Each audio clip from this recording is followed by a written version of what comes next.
All right, we'll now be speaking with the legal counsel of former Congressman Zaldy Co, Attorney Ruy Rondain. Attorney Rondain, thanks for taking our call. Welcome to the program. Thanks for having me, Carmina. How are you today? I'm good. And yourself? Good, thanks. All right, so I watched your press conference yesterday, Attorney Rondain, and you said several times there that you had to speak up because the narratives are being skewed. Let me cut to the chase, Right. Attorney Rondain. What is the truth Sure. according to your client? Well, there's no whole narrative because we don't have enough time for me to explain the entire narrative.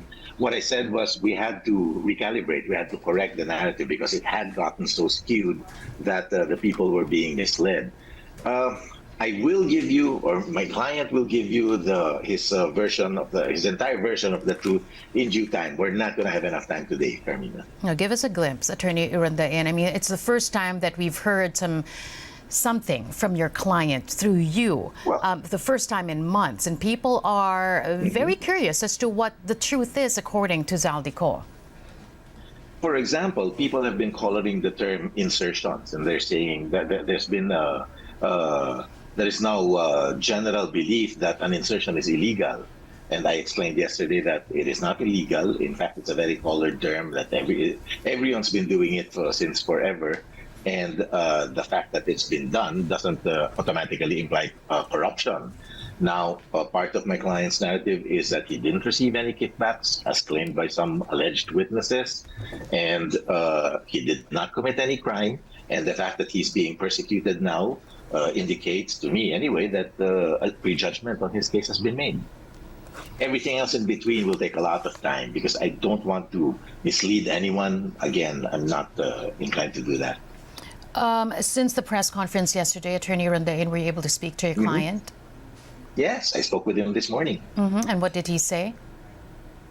He was quite happy with the press conference because at least he said that people will have heard his side, and he's hoping that those who are sober enough will at least take some of the things I said and some of the things he wanted to convey to heart, and maybe step back and dial down the temperature.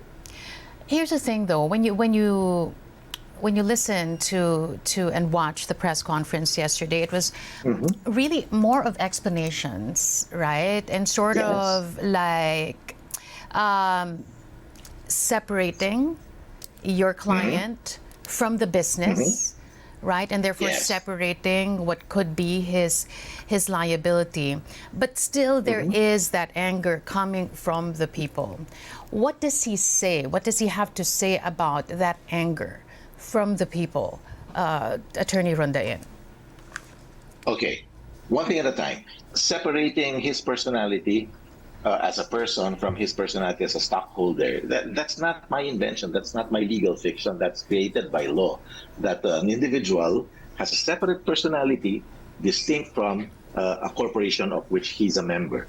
So if a corporation in which he owns stock commits a wrong, he's not contaminated. It's that simple.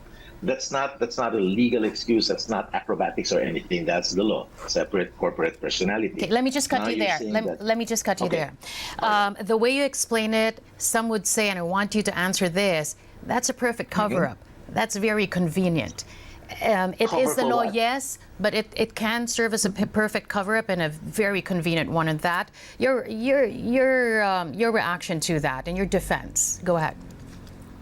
It's not a cover that I created. It's what the law says because it's necessary for commerce. Now, if they're saying that it's being used, that the cover is being used as to perpetrate fraud, there's a remedy. They have to go to court and pierce the corporate veil and hold the stockholder liable for the actions of the corporation. It's not ironclad. There are solutions. But you can't blame a person for using a defense that's available to him in law.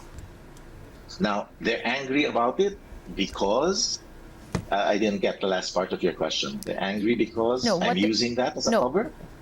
Well, you perfectly answered it already. I was asking you about, your defense to that people might see your explanation as the perfect cover-up or the convenient way out of this. But as you said, there's a way to pierce that corporate veil. Let me go back now to the other question, which is, how does a former congressman see the anger coming from the people? I was hoping that the press briefing yesterday would relieve the anger a little bit, would dial it down. But I have received mixed reactions to the press con. Some people are saying that, I didn't know, and now I have context, and it seems that we've been quick to judge after all. And some people are, of course, just spitting fire and fury. There's nothing I can do about people who refuse to listen to reason. So, but what does your client have to say about the anger? same thing. He's sad, but what would you do, Carmina, if you're accused wrongly of a crime? I would defend What myself. is it that people expect you? Defend yourself from what and how? I mean, I would show up. I would show And up. do what? And do defend what? Get myself strung up? personally and not use That's the people thing, like Carmina. you. Defend yourself from what? I explained this yesterday. I was hoping that people would get this. When you accuse someone of a crime, you have to accuse him specifically. You have to say what, when, where, who, and how. So people want him to come home and to defend himself from what? I'm asking you now. What's the charge? Well, that's going the legal route, and I understand you perfectly because that's your job, right? That's right. But That's right. there is this moral calling as well. I mean, the accusations are grave. I want to ask you, does he realize the gravity of these accusations? Take it away from the court, but the accusations No. outside of it, does he No. realize the gravity? Go ahead. No, he does not, because he doesn't know what the accusations are, and I'm the first line of defense. What are the accusations? Tell me before I defend, because that's a misconception. Most people want me to prove that my client is innocent. I don't have to do that. That's not the way our laws are drafted. Our laws are drafted such that if you accuse someone of a crime, you have to prove it. An accused doesn't have to prove innocence. It's up to the prosecution to prove that he's guilty. So if you're saying that he should come home and defend himself, my first question will be, defend himself from what? Okay, let's go into that. Accusations? Tell me what the accusation is. The accusation is this, that he was responsible for the insertions together with the former Speaker of the House, now Congressman Martin Romualdez. And there were two people who said that at the very least. You have Congressman Toby Tiangco and former Senate President Chis Escudero. Go ahead, attorney. What insertions when? How much? You see the problem? You can't make a generic accusation. You can't make a general, universal accusation and say, you're guilty of corruption. Come home and defend yourself. Corruption? Corruption? How, when, where, what? So to answer me this, did he have anything to do with the Which insertions? I'm asking you. I'm answering you. I'm asking you, what insertions? What year? For the- 2019, 2021? For the 22, budget 23, for this year, 2025. Insertions? Insertions? Which insertion? So this is how you're going to defend your client, by going through the line I can't item help by it. line item. Yes, because you're accusing him of a crime. And it's my job to find out what exactly you're accusing him of. There's no such thing. I don't know why this is difficult to comprehend. There's no such thing as a universal accusation. If you say that I stole something, I stole millions, for example, you have to tell me where I stole it from, how much exactly I stole, how I stole it, when I did. You can't tell me that I should defend against an accusation of theft or robbery. That's the way it is. Okay, what about being the chairman of the Appropriations Committee? What about being part of this small committee? What about the missing minutes that cannot be given to the public? That's what Congressman Toby Tiangco is also saying. Maybe you're confident about saying which insertions, which line item, and all of that, because there is nothing as of the moment that would point to a certain insertion, because the minutes of the small committee, they're nowhere to be found. No one is releasing it. I don't know. I don't know the details of the accusation. Why because don't you ask your client? Have you asked your client about it? You're missing the whole point, Carmina. I can only ask him about a certain accusation. I can't ask him about general accusations. That's the whole point of this conversation. You have to tell me what it is. Now, if Representative Bianco has an accusation on specifics, then he should file it in court. I don't want to litigate this on the media because he has a bigger forum, a better and a louder forum than I do. He has the Congress. He can deliver a privilege speech. He can go on TV anytime. I don't have that. I don't have that power. So he doesn't understand why. He does not understand. He does not understand the anger. No, he does. He does. But you're asking me to explain it away. I can't. Because I don't know what the accusations are. No, but how does he take this whole situation? What is his appreciation and understanding why what is happening is happening to him? He feels very bad that there's a lot of anger, but he doesn't understand why he's the target. Because you're saying, I know what you're going to say. You're going to say because he hasn't answered the accusations. And I'm going to say again, what accusations? When did your client feel that, the tide was turning against him? I think a couple of weeks after the sauna, when it started exploding, little explosions initially, and then when it reached critical mass, then that's when he felt it. By the way, I wanted to ask you as well before we started the conversation. How is your client doing health-wise? He's all right, I assume. Of course, he has his medical problems like most people, but he's okay. Emotionally and mentally, he's all right. Enough to come back? Again, he will come back when the threat against his life is abated, when his fear of the threat to his life is abated. But then it goes around, right? The fear. Yes. The fear stems from the anger of the people. You've said that as much. You said in your press conference, have you seen social media and all that? So the fear comes from that, and you fear vigilantism. But then the people who are angry at him have only one thing to say, and one ask for him to come home and answer. So it goes Answer around, what? and it goes around. We keep going around as well, you and I, because you keep asking me to answer, and I keep asking you answer what. This is a round debate. Yeah, I'm not debating with you. I'm not debating with you. That's not my job. So the people are getting angry because they want him to answer, and what's he going to answer?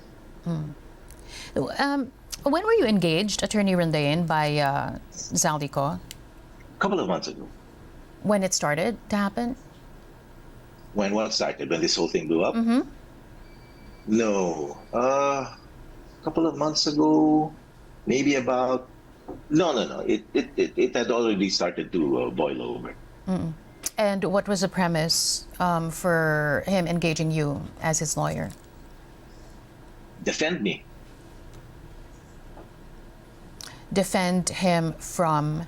Yes. From any potential legal proceedings. I mean, that is my job. That's what I'm trained to do. So he knew at that time, that early? Well, I assume that any reasonable person would accept that there's a high possibility that legal proceedings would be initiated. And a smart person would engage a lawyer before he needs a lawyer. And so, what exactly did he see to make him engage your services? Because as you said a while ago... What did he say? Go ahead. Sorry, I don't understand the question. What exactly did he say? What exactly did he see and felt at that time to make him engage her services when he started seeing the tide turn against him? Oh, he probably felt that the trouble was coming, that he was going to be blamed for some things, and that's exactly what's going on now. He was going to be blamed? Yes. By whom? Let me stop there because we're starting to go into attorney-client privilege conversation. So I have to stop right there. Does he have his At the proper time. Does he have his entire family with him? I don't know. I still don't know. I was asked that yesterday. I still don't know today. The allegation, one of the accusations as well, is that none of this would have happened without your client. And your client wouldn't have been so confident, this is one of the allegations, to make those insertions and steal from the national coffers, had it not been for the former Speaker of the House, Martin Romualdez. What do you know about where that relationship stands as we speak? The relationship between your client and the former Speaker of the House? I can't answer that question because there's a premise I don't agree with. The premise is that he stole. And I cannot concede that premise, so I will not answer that question. However, I can isolate the latter part of the question on where his relationship with the former Speaker stands now. I have no reason to believe that it is not as it was before. Sorry, can you repeat it? You have no reason to believe... I have no reason to believe that his relationship is not as it was before. And why do you say so? Because I have no reason to believe that it's changed. All right.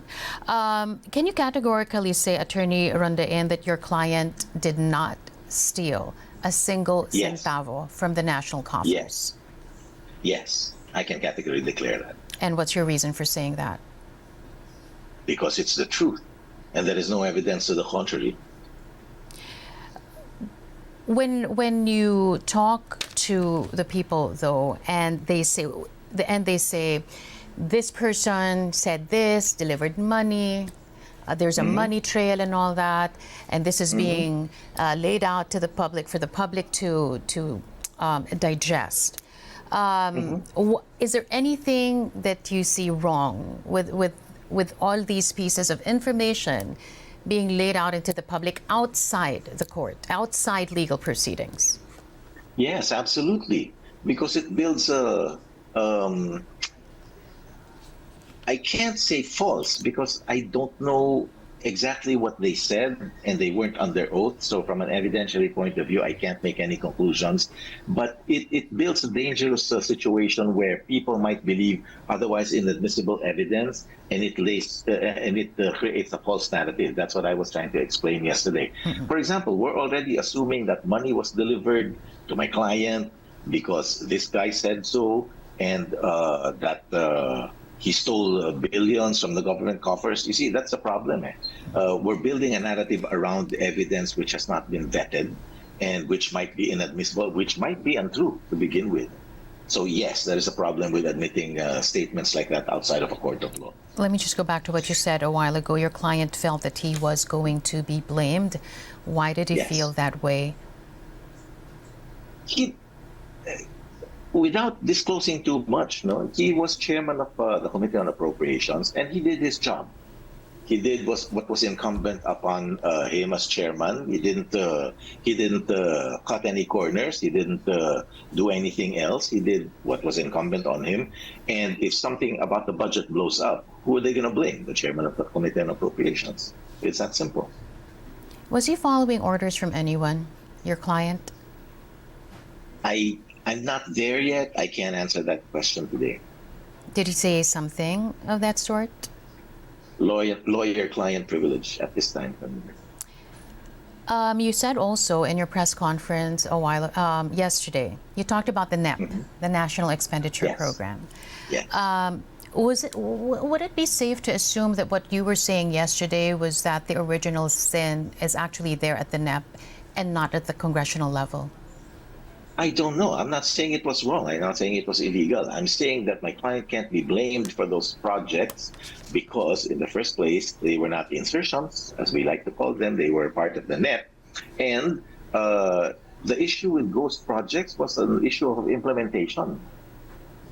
Congressmen don't implement projects. They just fund the projects. Now, if there's corruption after that stage, then you can't blame the chairman on appropriations, as in this case. Implementation. So you blame the agency that was supposed to implement it. You blame the people who certified that they were complete. That was the context of that statement. Attorney Rondain, you're talking about the anger of the people a while ago. Can you tell us why your client does not deserve the anger of the people? Because he didn't do anything wrong. And you are confident that eventually your client will be vindicated? Yes, I am. What gives you that confidence? I wouldn't be saying these things. I wouldn't be saying these things if I didn't feel that way. Here's the thing, and I hope you don't mind me asking this. Sure. The accusations are very grave, that your client stole from the country's coffers, and that Who's he saying used... That's the belief now. You're talking about skewed narratives, and I'm telling you exactly Yes. that is the skewed Yes. narrative, according to you, your words, not mine. That's been that's being or that's felt by the people, that's being Okay. believed by the people, that your client stole from the national coffers. My question is this. Okay. My question is this. How concerned are you, or is there a concern from your end that the money being paid for your services didn't come from the people's funds? I'm not concerned at all, Camila. Then why is that? If you look at his SALN, I said this yesterday when he became a congressman the first time. He filed his SALN. He declared a net worth of 4.1 billion. This is becoming a spiel. I've almost memorized it already. Yeah. Cynthia Villar declared a net worth of 3.8 billion in 2020. 1 year later, Manny Pacquiao declared a net worth of 3.1 billion. So he was richer than both of them, than either of them 1 year earlier. So I'm an attorney. I defend people. The easy way out for me, intellectually and sentimentally, is to assume that the money he's paying me with came from the 4.1 billion. Secondly, as a lawyer, I have to tell you that my client is presumed innocent. I'm not going to presume that he's guilty and that the money he's paying me with is dirty. Who has the right to make that assumption? There was a Who has the portion. right to make that judgment? There was a portion in your press con yesterday when you, I think this was that part where you were being asked about a certain vlogger, and you said that if you stand by your convictions, Yes. then the best way, I'm just paraphrasing here, the best way is for you to come here and utter those statements para level yung playing field, hindi yung nagtatago ka. You said that yesterday. Yes, something like that. Yeah. Something like that. Yeah. Yes. Yes. The thing is, the very same thing could be said about your client, Attorney Rondain. How is that? How is he taking advantage of an unlevel playing field? I don't see the analogy. No, the part that come home and face it. Hindi yung nasa ibang bansa ka at nagsasalita ka through your lawyer. The difference is he's not making accusations. He's not uttering any falsehood that affects anyone, and he's not using his absence as a shield from liability. That's the major difference. He's not libeling anyone like these bloggers are. He's not uttering any false statements against anyone. He's not seeking protection from anything from his absence. What did your client... The analogy is false. Sorry. The analogy is false, I'm sorry to say. Yeah. I wasn't making an analogy. I was just saying that, people could say the very same thing about your client because your client is not here, as with that vlogger. And I will say the same thing to them, that your analogy is false because he's not making any accusations. I said that in the context of unfair accusations, unfair and untrue accusations, and they're saying, sue me, I'm protected because I'm not there. He's not doing anything of the sort. It's a false analogy. What does your client have to say about the allegations of Congressman Tiangco and the former Senate President Chis Escudero? What are the allegations of Congressman Tiangco? The same. What I said a while ago when he appeared before the Senate Blue Ribbon Committee for the first time and the second time, and the name was mentioned during that Senate Blue Ribbon Committee, and also former Senate President Chis Escudero. Before he stepped down, he had that privileged speech as well, linking your client to this corruption scandal. What does he have to say about these two lawmakers? I haven't talked to him about them, about these the statements, because I didn't see the hearings myself, so I can't comment on that at this time. But we're gonna go back to my first requirement. You have to tell me what specific allegations these are, because to me, if you can't specify the allegations, that's just politics. and you're shielded by the fact that you're protected by Congress, by your legislative immunity. So if you say that's just politics and your client is no stranger to politics, how does he make sense of what is happening right now? Again, he feels that he's being blamed unfairly and that he has committed no crime. So he has no moral issues with himself. Let me just get that down. Right, and as a final question, Attorney Rondain, you have been saying throughout this conversation basically that their client is innocent. You also said that he will be vindicated. The truth is that he did not steal from the nation's coffers. So if your client is innocent, what is he guilty of? Fear. That's what he's guilty of. If I ask you, do you believe that he's innocent, Carmina? No, I have to see for myself the evidence. There you go. There you go. So if you're saying that he's guilty, I have to see the evidence for myself. That's exactly my point. I'm glad you said that. No, because I have been in this industry for quite a while now to know that there is a cycle of, just everything being laid out into the public, in the public, right, before the public, and people getting the short end of the stick, but then the narratives that are being shown as well. But then there is that legal process, and there should be that trial, right?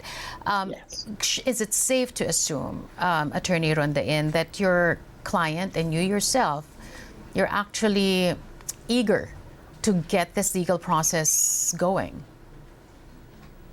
I would, if all the impediments were out of the way, like fear of threat to his life. Yeah, I would. I'm eager to defend. Here's a bigger problem. I feel that this is going to be an unfair persecution, an unfair prosecution as well. And I'm confident that if all the evidence was in, he will be acquitted. The problem is they're trying to build a non-bailable case against him. And if that happens, they'll keep him in jail for the next 10, 15 years while we're litigating. And even if we win it in the end, he will already have lost, because he will have lost 10, 15 years of his life. That's my bigger fear. Yeah, so what then do you do about that? You can't continue. I mean, he can't hide forever. He doesn't have to. I said that I will defend him, and I'm confident, so we'll see where it goes. I have other remedies. I can't tell you what they are just yet, because we have to wait for things to unfold.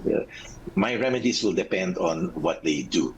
So I don't know what they've done yet, so I can't tell you what I intend to do about it. But I guess it's safe to assume, and as you said it yourself, you believe that you're not going to get a fair shake. From whom? When this goes to trial. No, I didn't say that. I said I was I said I was confident that I would get him acquitted. I said that the prosecution has prejudged it. That's why I said that I'm not inclined to file a counter affidavit, because the Ombudsman has already prejudged it. That's what I said. I didn't say I wasn't gonna get a fair shake. Okay, back to what you said when I asked you about what is he guilty of. You said fear. You said as well that he's going to come home if the fear is no longer there. But that's up to him. Yes. That's up to him. The fear of the danger. Yes. It's very subjective. I agree with you. Yes. Very subjective.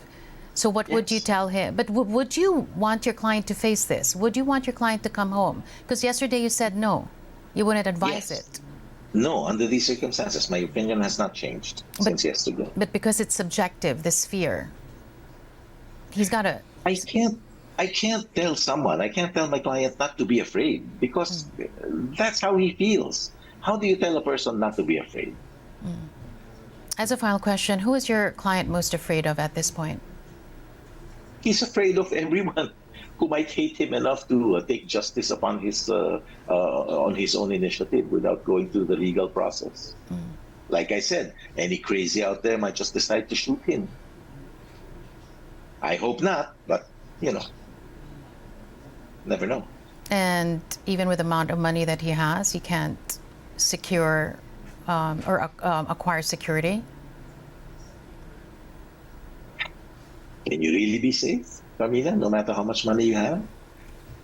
Haven't we seen presidents, heads of state assassinated, despite the security that they have? Well, I'm pretty sure that this is not going to be the last time that we're going to talk. Attorney Ruy Rondain there, not. joining us I hope today. not. Thanks again for taking our call. Really appreciate it. Thanks for having me, Carmina.